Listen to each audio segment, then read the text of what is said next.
ทุนแล้วเราสามารถยกยอดขาดทุนนี่ไปหักกับปีต่อๆไปได้บ่ซึ่งอันนี้ก็เป็นเรื่องที่สำคัญนะถ้าว่าเฮาเข้าใจเรื่องระเบียบหลักการแล้วนะซั่นมาเบิ่งนะตามกฎหมายนะตามกฎหมายนี่สิว่าจังได๋แท้มาเบิ่งกฎหมายฉบับปรับปรุงใหม่เลยนี่เนาะเพราะว่าตัวเก่าก็ถือว่าสิได้เป็นของปีผ่านมาแล้วนับแต่นี้ไปหน้าแม่นอิงตามกฎหมายฉบับเลขที่88นะทับสปสลงวันที่25มิถุนายนนี้นะปี2025จริงอยู่เซ็นกันปี2025เนาะกฎหมายที่สร้างขึ้นแต่ว่าเฮาก็เริ่มประกาศใช้ในปี2026นี้นะครับเดี๋ยวกำลังมอนี่เด้อที่เริ่มใช้ฉะนั้นอาจารย์ขอยกในกฎหมายฉบับนี้ให้ฟังก่อนเนาะตามมาตราที่23การยกยอดขาดทุนประจำปีนี่หมายความว่าเนาะ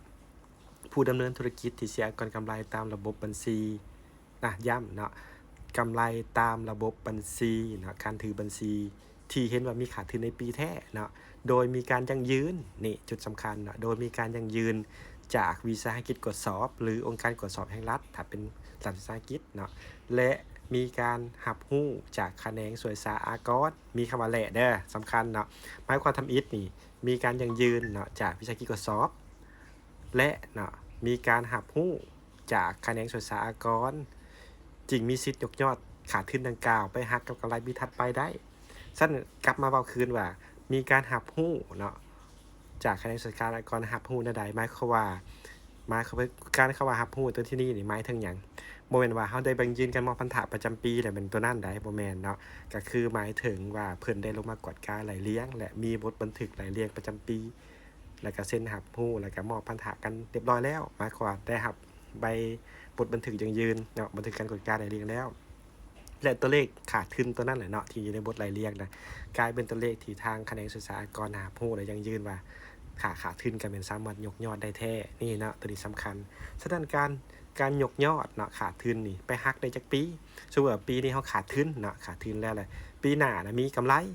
แล้วก็ก่อนสิไปเชียร์ก่อนกำไรนะให้เอากำไรดังกล่าวมาหักยอดขาดทุนตัวนี้ก่อนเนาะคันว่ามีกำไรเหลือแล้วค่อยแจ้งอากร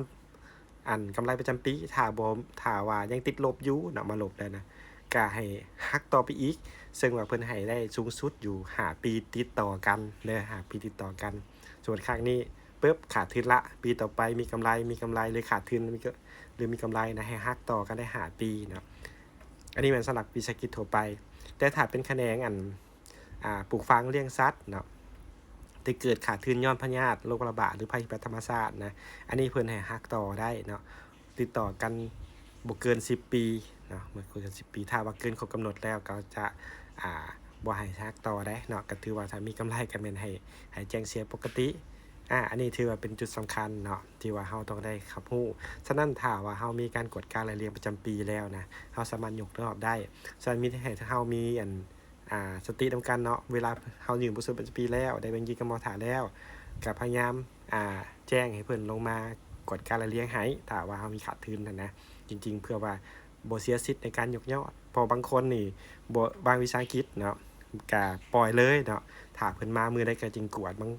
บางวิสาหกิจก็แก่ยาวไป 2-3 ปี4ปีก็มีอันนี้ถือว่าเฮาก็อาจจะมีเสียสิทธิ์ในด้านนี้เด้อโอเคเนาะฉันบ่เข้าใจจุดใดสามารถคอมเมนต์หรือว่าสอบถามทางอาจารย์ตืมได้